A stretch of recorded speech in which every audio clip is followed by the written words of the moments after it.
Welcome back to the morning show here on Arise News.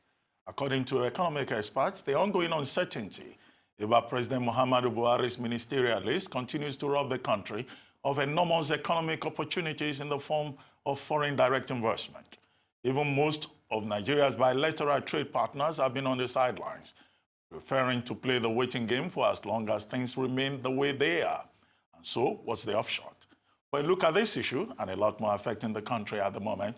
We are now being joined from our Arise Abuja studios by Osita Chidoka, a former Corps Marshal of the Federal Road Safety Corps, who also served as Nigeria's Minister of Aviation.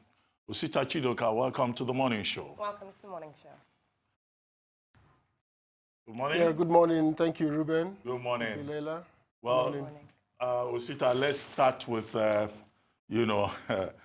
something very recent, very topical. You were before the Presidential Election Petition Tribunal as one of the petitioners, and you were cross-examined by the council to the APC in the matter.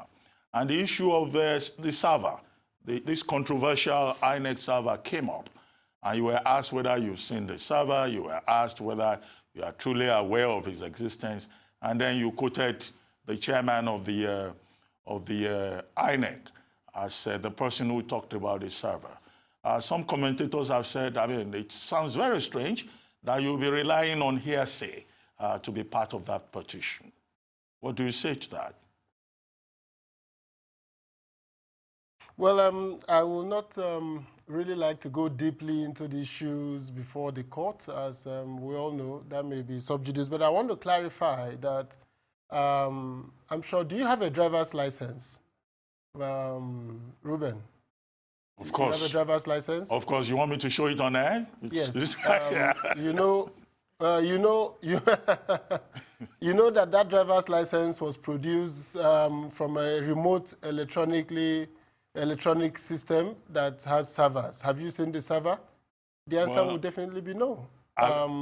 If you do not work with a server, but you know for certain that your data was captured, your 10 fingerprints were captured, and they were stored somewhere before the licenses were produced. So we all know with certainty that INEC, from registration to election collation to election transmission, that INEC had invested in a massive IT infrastructure. Now, for a non-INEC staff, for somebody who does not work for INEC, it's most unlikely that you will have gone inspecting INEC servers or will have seen it. But a whistleblower opened the website, said he's an INEC staff, said this is what is on the INEC server. All that INEC has to do is to say, we own this server or we don't own it, or look at the servers we own. You can come and inspect them. None of them have these results. So it's a very simple matter. It doesn't require the drama that is going on in the country. So it's important that people make the distinction between the ownership of a server and the viewing. Physically seeing a server. You don't know where the FRSC servers are, but you know that they produce driver's license stored remotely across the country.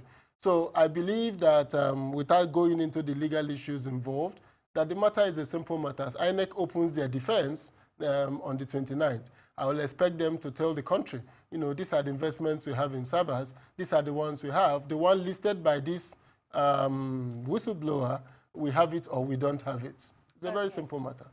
Thank you, Mr. Chidoka. Now, moving on to discuss the ministerial list, of course, that's being delayed from the president. The Senate have come out to give a 5-day ultimatum, or 5-day deadline, rather, to the president to submit this list. Do you think that they were right to have done this? Let's start there. Do you think that this was a right move on behalf of the Senate? Well, I just heard it this morning that they had issued an ultimatum, but I don't think it is right. I don't think the legislature has any business ordering the president to submit a list.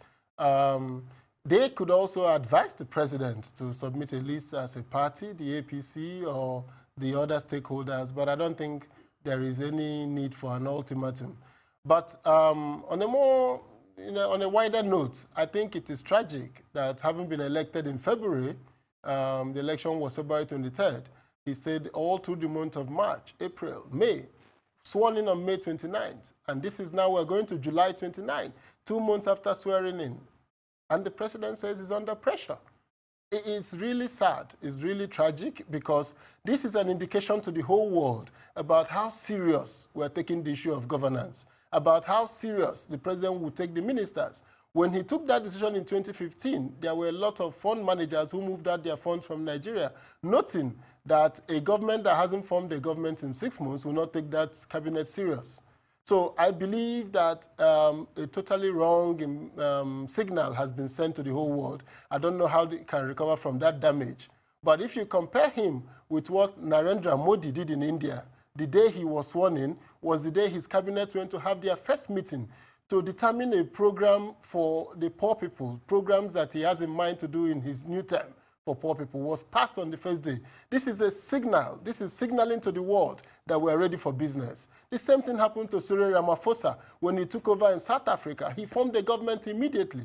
So it is very strange that in a second term, in a period where you have observed your current ministers, where you have met chief executive of parastatals, you haven't been able to find 36 Nigerians who you will bring to a cabinet. It's tragic. Well, let me, we'll come back to this, but let me take you back to the issue about the matter before the Presidential Election Petition Tribunal. You were a polling agent for the PDP at the Collation Center. You are part of the petitioners, and you've also appeared before the tribunal. Now, what is the mood in your camp? Are you optimistic that you will not just get judgment, but that justice will also be done, considering that you know, we seem to be in a season of technicalities, you know, in the judiciary? Yeah. Well, I don't want to impute anything to the integrity of the judiciary, but what I do know is that our case is strong. The case is anchored on 3 key pillars. One is that, hey, we have this guy who says he's a whistleblower. He brought out this result. We would like to see what's on INEC server. We want INEC to contradict him. Second part of the case says there are massive, based on the results announced by INEC, there are massive electoral irregularities. And we submitted from EC8As, CTCs or from EC8As from 11 states, showing that these EC8As did not comply with the electoral laws and with INEC regulations, and therefore should be cancelled. And if those votes are cancelled, then Vice President Atiku will be declared president based on those cancellations. Then there is a third part of the case that says President Buhari is not even qualified to run, that he's from CF001, which is SWOTO, has issues. He brought an affidavit of 2014 saying that the military has his certificates. But the military is on record, and we have tendered those records to say we are not with his certificates. 4 years after being in office, he hasn't been able, and he was a former military secretary, he hasn't been able to come back to the military secretary to say, please produce my results, or whoever has it. And even the attestation he got from WAEC, he didn't put it in his INEC form. So we are saying that he lied in his INEC form, that the military has a certificate, and the military does not have a certificate. So based on these 3 facts of the case, I'm just at loss at how the judiciary will not bring justice to bear on Nigeria. So we're very optimistic that this is a solid case. This is a case before the courts. On the 3 grounds we have, we do not see how one would not fundamentally affect the judiciary. So we wait to see how they will read it. In the event of technicalities, we will be, like we've always said in Nigeria, there'll be room for serious concern if we resort back to technicalities. Thank you for your response to that question. Back over to our discussion on the ministerial list. Now, of course, you served as Minister of Aviation, so I'm sure you understand the seriousness, let's say, of actually making sure the ministries are up and running in time. So very quickly, before we take a break and then come back to continue the discussion, I wanted to ask you a question with regards to the direct effects that a ministry actually faces when a ministry is not up and running on the basis of the president not having chosen his ministers yet. What effects does a ministry see directly? Well, what happens, and strangely, the president talks about the civil servants, the permanent secretaries running the ministry. The permanent secretaries are not chief executive officers. they cannot take a memo to Federal Executive Council. All that the ministers had done before the elections that we are standing by, all that required Federal Executive Council approval is waiting. They can't go to the president to get anticipatory approvals. They can go to the president to get approvals for routine items, but matters that will affect the nation, matters that will move the economy forward, matters that will get foreign investors to have confidence in the economy cannot be done by civil servants. It has to be done by the political leadership of the ministry. So I believe that with the government not putting in place a cabinet, the government denies the country of one of the key functions. The Constitution stipulated that there should be ministers of the for the Federal Executive Council. The Constitution also gave the Federal Executive Council many functions. One of them is including certifying that the president is fit for the job. Only the Federal Executive Council can call to question the president's fitness for the job as president. So it's an important council. It's important that at any point in time, that council is available to review what has come from the Bureau for Public Procurement. They are available to review policy directions of the country. They are available to make sure that government facilities and infrastructure is spreading across the country, because every state of the country is represented in the Federal Executive Council. So he's denying the country of collective knowledge. He's denying himself as president of collective wisdom, of being able to listen to debates from various ministers, of being able to see the cross-modal interaction that ministries will bring up when issues affect multiple sectors of the economy. So I think that this is going, if we can calculate the impact on our GDP, it will be sizable. Well, I mean, Osita Chidoka, yes, you are quite right. You know, your concerns are also the concerns of many Nigerians. But the president says the last time he appointed ministers, he didn't know many of his ministers. It was only when he started working with them that he got to know them. And at this time around, he wants to make sure that he appoints only the people that he knows. Isn't that strong enough a defense for him to take his time, even till December, if he so wishes, to be able to properly identify those he knows? But we'll take a short break. You'll respond when we return from this short break. Welcome back to the morning show here on Arise News. Still with us in our Abuja studio is Osita Chidoka, former Corps Marshal of the Federal Road Safety Corps and former Nigeria's Minister of Aviation. Yes, Osita, I was trying to stand up and defend President Buhari, to say that he has defended himself, to say he will only appoint people that he knows. Shouldn't we give him even till maybe December for him to properly identify the people that he knows? Well, this is one of those statements that when I hear them, I wonder whether these statements were honestly made, because in 4 years of running the country, in 4 years of running the federal bureaucracy, of interacting with people, and the president still do not know people, cannot on the tip of his hands call people that he thinks have shown promise in what they have done at the various levels of government to come in as ministers, it brings to great question the quality of leadership Nigeria is currently getting. It's unfortunate, though, that he wants to appoint those he knows in his second term, because he's looking for those he knows, because all through the first term, before he became president, he was a member of a national institution called the Nigerian Army. He had lived across the country. He has fought for the country, and one would have expected that, having been in the national institution, he should naturally be able to go across the country and call his friends or people he knows. So while I support him to keep looking for those he knows, I also want to say that the country needs to move forward. The country needs to be run. And he also has one power that he seems to have forgotten, the power to fire.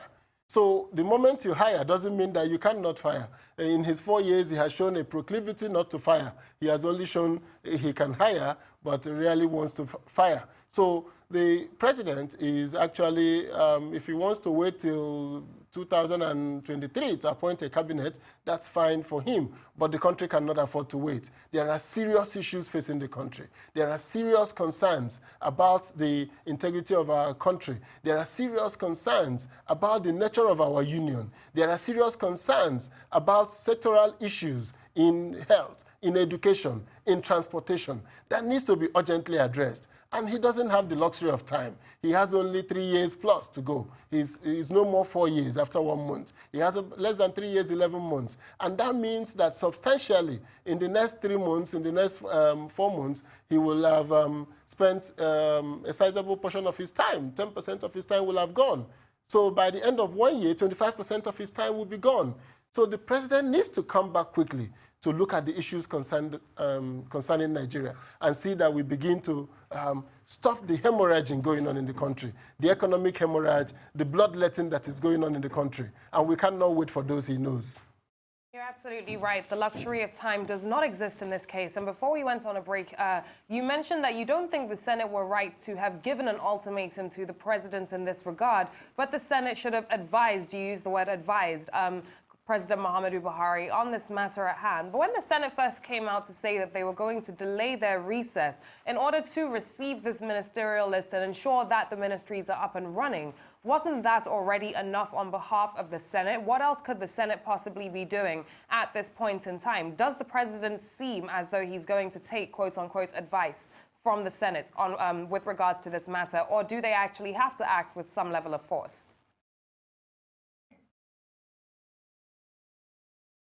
Well, like I said, the Senate has every right as an institution, as a national institution, to be concerned about the way the country is run. I'm just a little worried about the separation of powers and the powers of the separate institutions. So, and I think that they are right to be worried about the country. They are right to extend their time to go on recess to allow the president bring them a list. But if the president doesn't bring it, I don't think it warrants an ultimatum. I still think that it will be better if the Senate can advise the president, if the president can suggest, if they can go back to the caucus of their party, and then they can enforce him to bring it doesn't require them to make those kind of statements at this time, in my view. Osita, well, you have been a minister, so you know how it is. You've been there before. Before May 29, the president had held a valedictory session with members of the Federal Executive Council, and he commended his team for having done so well.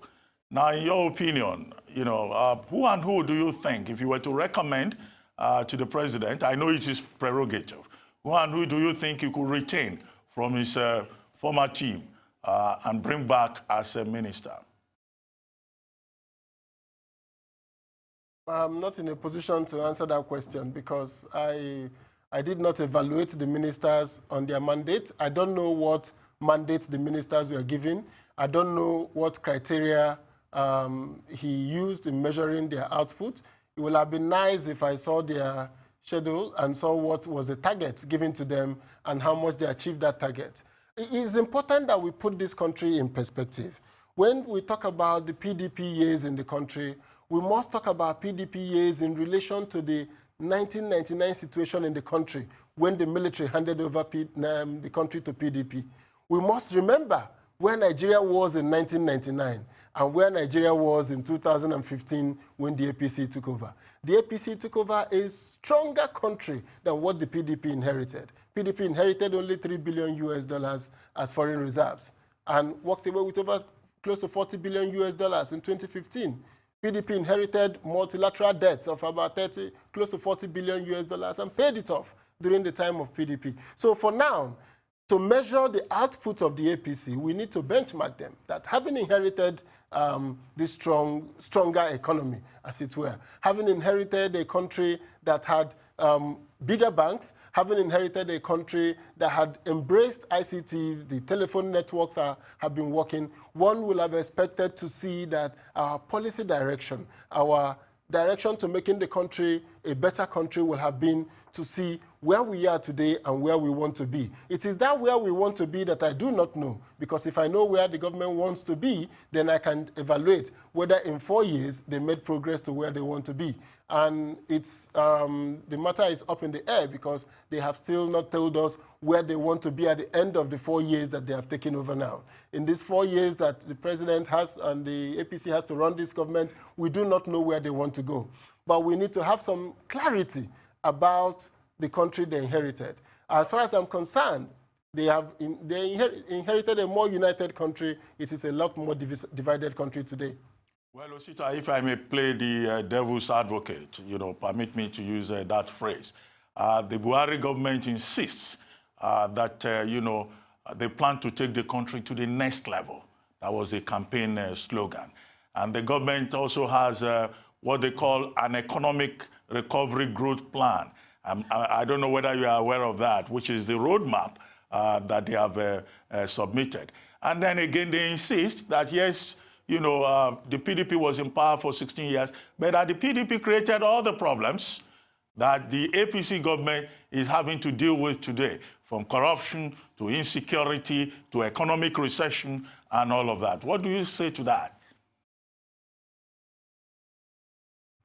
Well, it's one of those things about campaigning. During campaigns, you can make all these kind of claims. You can say all this, but the reality of as somebody rightly said, you campaign in poetry, but you rule in prose. The reality is that you've now inherited a country. You've now run it for 4 years, and you need to show us what are the key areas that you want to impact. I want to tell you, if we use a country like India as an example, the president, the Prime Minister of India, Modi, came to power on a popular massive protest vote against the Congress party. And all that he has done in the last 4 years is to do things that will impact the poor people who rallied round to get him to power. He has talked about basic sanitation. He has talked about transferring wealth to the poor. He has talked about currencies change to bring out the monies hidden by the rich people.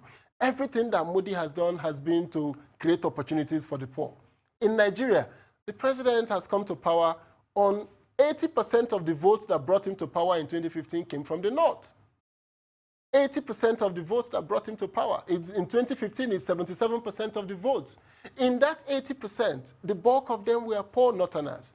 Now, we still have high number of children out of school in the north, and nothing has been done about it. Now, we still have insecurity in the north, and nothing has been done significantly to bring down the levels of insecurity in the north. We have poverty climbing in a very dramatic manner across the country, especially in the north. We have an educational policy that says that they are educationally disadvantaged states. One would have thought that the president would have initiated moves to bring out the northern states out of being educationally disadvantaged. Because educational disadvantage is not destiny. It is not a syndrome. It is a matter of lack of access and lack of quality. These issues can be ameliorated within 8 to 10 years by bringing in things to help. So I believe that what we have today... Mr. Chidoka, unfortunately, we do have to go on another very quick break. Please do hold your thoughts. As soon as we return, we'll come straight back to you, sir. Stay with us. Welcome back to the program here on Arise News. You're watching the morning show. Still with us in our Abuja studios is the former court marshal of the FRSC, who also served as Nigeria's Minister of Aviation, Mr. Osita Chidoka. Welcome back to the program, sir. Before we went on a break, you were picking up, on Dr. Abati's points. You may continue.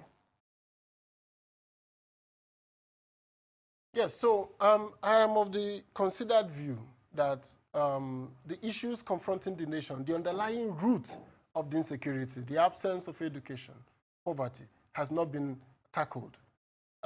It is right to talk about the issue of corruption. I have made it abundantly clear on various public switches that the PDP was the institution that created the anti-corruption agencies and didn't stop at that. They went into the digitization of the government processes to reduce abuse of government funds. So when we talk about what you call the TSA today, it is from the PDP. When you talk about GIFMIS, which is the collection of, which is the expenditure of overhead costs about the government, it is the PDP. When you talk about the due process office that makes it possible for people to evaluate contracts and ensure that they are in line with prices and quantities that are market-based, it was the PDP that started it. So what needs to be done at this point in time is to begin to build upon these systems to deliver public goods. The question is not about the process. The issue is not about how we're going to do it. The issue is the end product for the people. How many children that were out of school have we brought back to school? How many children women that do not have access to maternal health care have we brought back to have maternal health care? How many people, and this is working in consonance with the states, how many people have we lifted out of poverty? So it is important, yes. If I may interrupt you there, of course, there's several indices that we can use to go by to ensure that we're looking at how sustainable the government really is. Now, foreign direct investment is one of those, and I'm bringing this up because it's a point that we mentioned at the start of this conversation. Now, it's often argued that foreign direct investment is increasing, although it hardly is. It also fell in the last quarter of 2018. And of course, we've had several articles coming out this year, like a recent one in the past month from Forbes that described Nigeria as Africa's money-losing machine. How is this all playing out for Nigeria with regards to the fact that with all of this going on, we also don't have ministries up and running at the end of the day? It's a very serious issue because what we're seeing here is that potential investors are sitting on the sidelines. So what exactly is that doing right now? Well, the narrative from Nigeria is not a good narrative. The story from Nigeria is not a good story. Foreign investors, international funds are very fungible. They go, money is one of the most frightened instruments. It just runs away from trouble. The instruments, the narrative from Nigeria is a very poor narrative. The government talks about a corrupt Nigeria that they are fixing. And there is no evidence that there has been changes that will affect the foreign direct investors. The government talks about insecurity, or rather the media talks about insecurity. And everybody is there to see the number of soldiers, the internal insecurity, the Fulani herdsmen, the issue of Boko Haram, the issue of criminality across the country. So there is no way you will want to come and set up shop in Nigeria when you have Kigali, when you have Nairobi, when you have Cape Town. Nigerians cannot do that. International funds cannot do that. Interestingly, Nigeria has one of the highest returns because Nigeria's government pays one of the highest interest rates on short-term borrowing that most people do in frontier economies. But yet, people are still afraid that their money may go in and not be able to come out. So what we have mostly coming into Nigeria is portfolio money, hot money, which comes to buy treasury bills for 90 days, 180 days, and they exit. And this is bad for the economy because we need long-term investors. We need to change the narrative of Nigeria. We need to change the story about Nigeria. We need to change how the world perceives Nigeria. And that can only be done if the government shows seriousness in the work. By not appointing ministers, we're sustaining a narrative of a country that does not take itself serious. Well, Osita, I agree with you that there are many issues that we need to address. And one of these top issues will seem to be the insecurity in the country. Initially, the Buhari government had been boasting that it had technically defeated Boko Haram. At some point, they used the word degraded. Now, but this time around, the vice president has just admitted that there are significant concerns about the security challenge in the country, in different parts of the country. And the government now is engaging in consultations, starting with the traditional rulers, and other stakeholders. And you are a key stakeholder in Nigeria. What will you be advising them to do about that common phrase, security architecture, or the more straightforward one, strategy? Well, I have written extensively about Nigeria's current security architecture, and my basic thesis have always been, and still continues to be, that our current security architecture was designed for regime protection by the Babangida administration in 1986, when he did instrument number 1, and the decree setting up the state security services, the NIA and the DIA. The police in Nigeria is configured for regime protection, for protecting the government. So my view is that to fundamentally alter our security architecture, we need to go back to the drawing board. We need to bring the stakeholders, and not to bring the former people who worked in that system that is regime protection prone. We need to bring in people today who have to look at it today in the global context, in the new challenges we are seeing. In terrorism, which is a different ballgame, every country have redefined the way they combine their security architecture. Since September 11, America has done so much to change their security architecture. The UK has done a lot to change its security architecture. Israel is constantly manipulating its security architecture to reflect to the rising threats to the country. Nigeria has remained stagnant with a regime protection architecture. So what you see today is that even the idea of corruption is always against people who were formerly in government, not by those who are currently in government. The Israeli Prime Minister, Benjamin Netanyahu, is being investigated by the police on 4 different allegations, including the wife refunding $100,000 for ordering food when they have a chef provided by government. This is how security that is designed to protect the country and not the regime behaves. So I think that for the issue of Boko Haram, we need to go back first and foremost to a new kind of force, a force dedicated to fighting terrorism.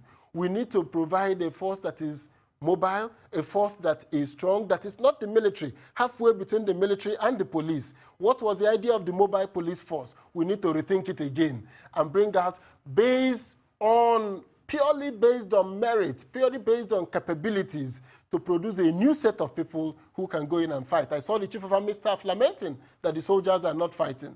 And part of the reasons why they're not fighting is that because we've hired people who intentionally went to the military just for job seeking, not for people who want to fight. So I think that the security architecture we have today is suited for the Nigeria of the 1980s, where the issue was coup plotting and making sure that the military government stays. We need a security architecture today that is about protecting Nigeria, that is about strengthening Nigeria's unity, that is about designing new ways of studying the trends that affect our unity. It's unfortunate that at every time we went to war in the Niger Delta, we lost it and had to offer an amnesty program to come out of it. The Nigerian military and Nigerian police is looking as against what's happening with the herdsmen and the farmers. They will have no solution. Kidnapping has become a major challenge. If not for the almost brutish method adopted in most Southeast states, they were unbearable. Now it's gone off to all parts of the country. And I think that the earlier we have deep conversations, and which is one of the challenges of this government. They have refused to have conversations about sectoral issues. Under President Obasanjo, we used to have what they call the stakeholders panel that he will go all day discussing about that sector of the economy and what to do.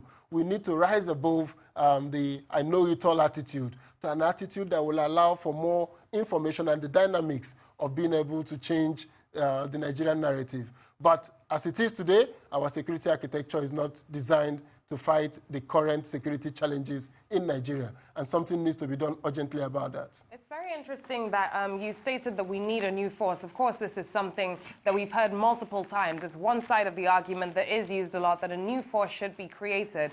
But, sir, do you think the problem here is not having enough forces in terms of the security agencies that we have in Nigeria as a whole? Or is the problem here more focused on the intelligence of our security agencies as well? Let's talk about the intelligence of the military, the intelligence of the police force. Should we be looking at this qualitatively or quantitatively? Or both?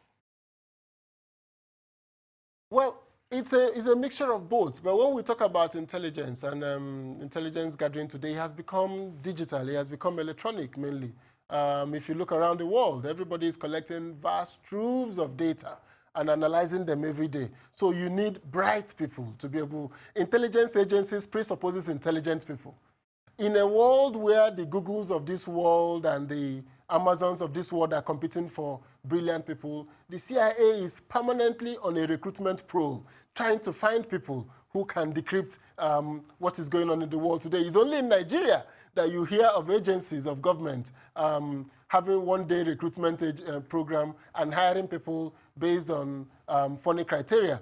Permanently, the whole world are looking for bright people to be able to go one step ahead of criminals who are also deeply bright. So I think that in the area of intelligence, Nigeria is a non-starter. We need to go back to how we recruit brilliant people, how we motivate them, how we incentivize them to be able to stay in government service and produce quality intelligence. Secondly, we need an enforcement capability that is not the military. The military is not designed to fight internal battles and internal insurrection. So they will be able to put some support, but we need to build a force. And that force doesn't need to come from new people. You can take from all the existing forces today and build a strong, mobile force that can react. Now, when you hear about the Navy SEALs in America, when you hear about special forces in the UK, every society has elitism of ability. There must be an elite force who are motivated, who are knowledgeable, who are capable of taking risks for the country, and who know that when these risks are taken, when they lose their lives, their families will be taken care of. who know that the country will reward them for this. Most of my classmates, when I was doing my master's program in the US, were people who came back from the Iraqi war. They were all immediately given admission, free scholarship by the military, by the society, to go back to school and retool for new jobs in new sectors. So we cannot have soldiers who we do not have plans for and expect them to fight. So I believe very firmly that our intelligence sector needs intelligent people. We cannot have people who barely passed school SAT or who came with lower degrees in the university. We need our first-class brains to come back to an intelligence force, to be able to sit down and make sense of the large trove of data that is available in the world today, from our telcos, from our banking transactions, from our vehicle data. They need to be able to pull all of this together and see a pattern about how the criminality is morphing in Nigeria. And I think that that is critical in designing this new security architecture that attracts and retains bright brains, in bringing this enforcement force that attracts the strongest and the boldest of Nigerians who know that the process of joining this force itself is purely by elitism. So they may be from existing forces. We don't need to create just a brand new force. But everybody knows that you have to be a soldier first before you go to the Navy SEALs in the US. Everybody knows that you have to join the military in Israel before you join their elite group.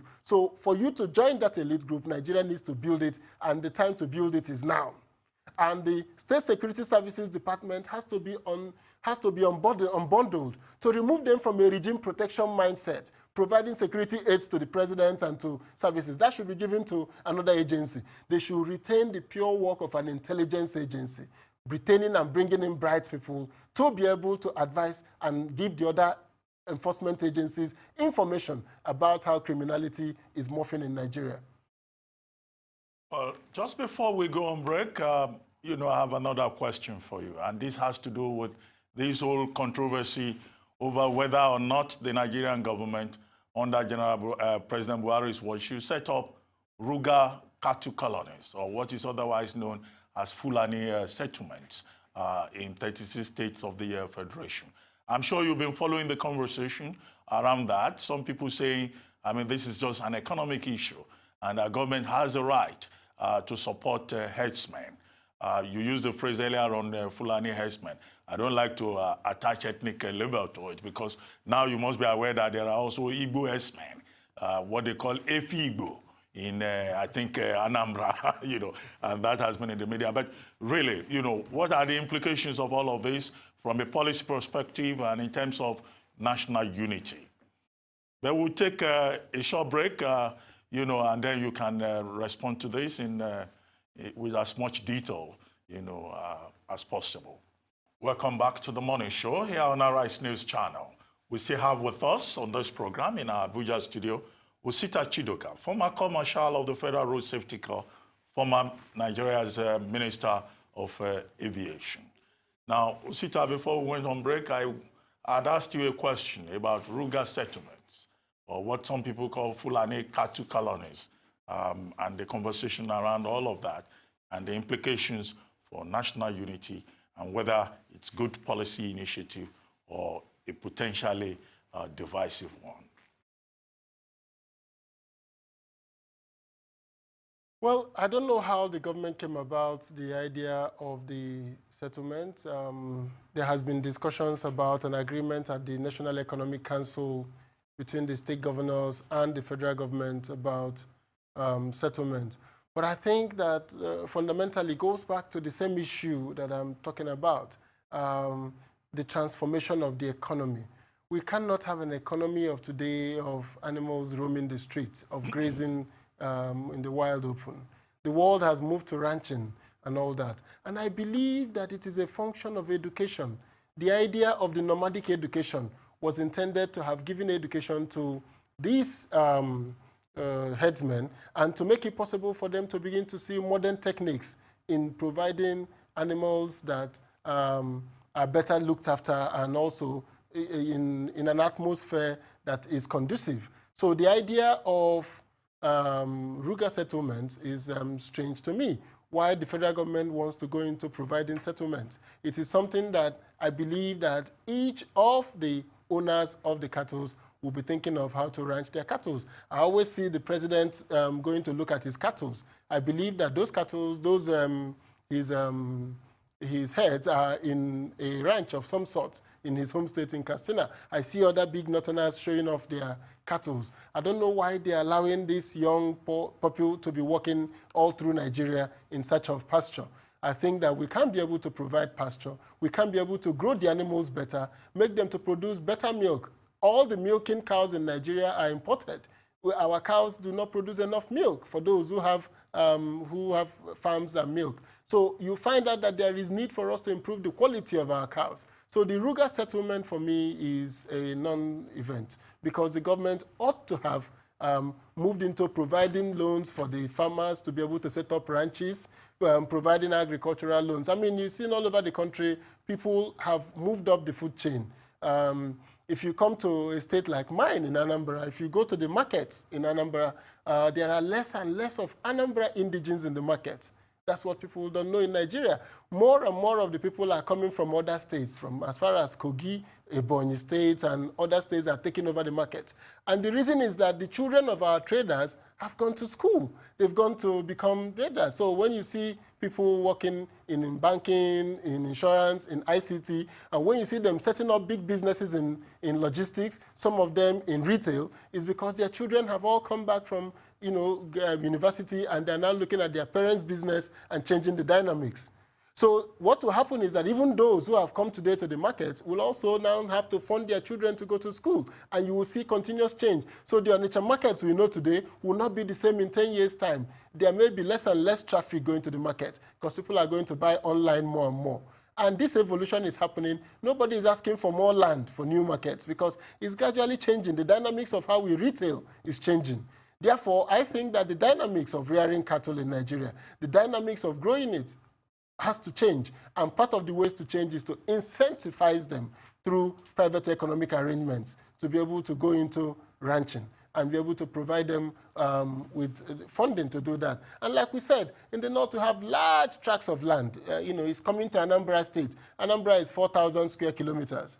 Our neighbor, Delta, is about 18,000 square kilometers. So you can actually have 4 Anambra states in Delta. And you can actually have more than 12 Anambra states in Niger State. So at the end of the day, there is vast land opportunities for them to use if they can be incentivized to understand that the dynamics of cattle rearing has changed. I don't want to use, like you said, the idea of Fulani herdsmen and the ethnicization of a problem of herders and farmers is rather unfortunate, but it is the fact that at the end of the day, there is no trust in government. So the herdsmen are fighting to protect their cattle.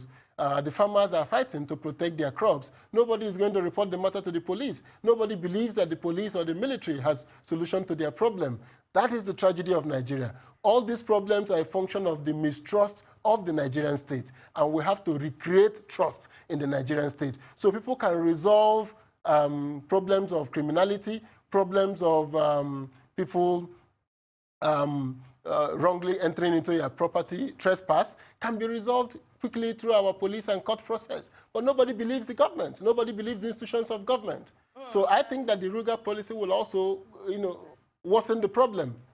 That's very true, because this has also led to a particular notion whereby a lot of the citizenry are being told to protect their land, and people are turning to methods of self-defense, rather, to look at solutions to this problem. But ethno-religious conflicts are certainly not new in Nigeria, but there's certainly an inherent insecurity issue that we continue to speak about, and this is one of them. Now, this is stemming from the serious mismanagement, of course, of our nation's diversity, which should be an asset, but for some reason or another continues to serve as a liability to the country because of the mismanagement of this.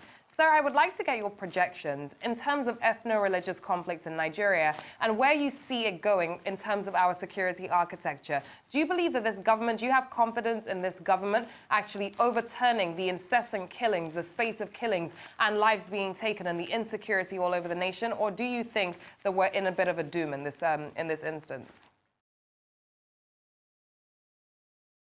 Well, ethno-religious conflict in Nigeria has deepened under this government. The government have shown a strong bias in his appointments, in his instincts, in his posturing against national integration. President Obasanjo talks about managing our diversity in his open letter to the president. Chief Emeka Anyoko, a diplomat and a rather considered person, if you think of Obasanjo as a political leader, has also said that managing our diversity is the major issue afflicting this country at this moment. Managing our diversity is what Nigeria was such an example of managing diversity that 9 years after the Civil War, somebody from the other part, the Biafran side of the war, was the vice president of Nigeria. 9 years after the Civil War. Nigeria has been a country that we have known. We went to the June 12 crisis. After the June 12 crisis, by 1999, the whole country said, you know, it is the turn of the Southwest to produce a president. And we had a situation where the two candidates were from the Southwest. So it is that ability to manage our diversity, that ability to form inclusive government, that ability to get every Nigerian to have a stake in the Nigerian project that is lacking in today's Nigeria. It is lacking because the government has remained divisive. The government has played what I call camp politics, and that is not good for the country. So the deepening of ethno-religious crisis in Nigeria, for me, will not be easily resolved by any technical method. It's a feeling, and the feeling of marginalization, the feeling of not being part of the country is a feeling that we need to track. If we had formal intelligence agencies, I'm sure they will have been doing some kind of Nigeria's ethnic barometer. They will have been doing polling to see how do Nigerians feel about Nigeria at any point in time. And that can advise a government to know that when we brought out the idea of federal character principle to say all parts of Nigeria should be represented, it was an affirmative action. When we brought the educationally disadvantaged states in the issue of admissions to universities and also ensuring that those states are given some preferential quota system in secondary schools, in federal colleges and this. It was an action to give everybody a sense of belonging. It wasn't destiny. It wasn't an end product. It's not a syndrome. And I think that what the government needs to do today is to continue to find a way to make sure that we bend backwards to ensure that every part of Nigeria is integrated into the Nigerian project. And that is by being, one, forthright in dealing with issues concerning all Nigerians. Two, by making appointments that reflect the diversity of Nigeria. Now, for me, I think that's an elite issue about these issues of appointment, but there's a sensing to which the man on the street feels that his interest will be protected if there is a room to decide Nigerian security future and there is nobody from your zone present in that meeting. Nobody will feel that his own interest or the interest of that area will be protected. And I think that Osita, this government has failed woefully in managing our diversity. Osita, well, you know, you were Minister of Aviation. Yes. Recently, we read in the papers that Ethiopian Airlines was considering the possibility of having domestic operations in Nigeria. But stakeholders in the aviation industry in Nigeria kicked the airline operators, specifically Mr. Arumeme Ikide of ARIC, and also Captain Ado Sanusi of Aero Contractors and others. They said, no, Nigeria should not allow any foreign airline to come and operate on the domestic route in Nigeria. What do you think? Would that not be a good thing, considering the reputation of Ethiopian Airlines? Well, it's a matter of national interest and national policy. We've done it before. We've allowed Virgin Atlantic to come into Nigeria to form to have a joint venture in the Nigerian, in Air Nigeria, whatever was the name at that time. So the issue for me is that the country, why we need to protect our country, why we need to have cabotage laws that gives us, opens up market for Nigerian entrepreneurs, we also have to join the global world in ensuring that brands that operate globally operate in our country. For me, the local industry should be left for our Nigerian operators. I believe that we have to find a way to ensure that the market in Nigeria is developed so that we can export our own Ethiopian Airlines. But at the same time, I also believe that investments, in terms of equity investment, with certain threshold, just like we've done in banking, just like we've done in other areas. Nothing in aviation makes it a sacrosanct area just for Nigerians alone to operate. But it is an area where we can say Foreign investors can have interest up to 30% at not more than 30%, not more than 40%, depending on what we agree as a ratio. But we sure do need foreign capital to come into our aviation sector in Nigeria. The aviation sector, the local aviation sector, is highly undercapitalized, have no access to long-term patient capital. So we need to find a way to provide long-term patient capital. Aviation is not really a very profitable business, but it's a business that works on thin margins, that is affected by many issues, including global fuel price. So I don't think that Nigeria should be a peculiar, aviation is not peculiar to banking. It's not peculiar to insurance, where we've allowed other people to come in. Thank you very much, Osita Chidoka. That Thank point you very is much, very sir. clear. Thank you for coming to the morning show.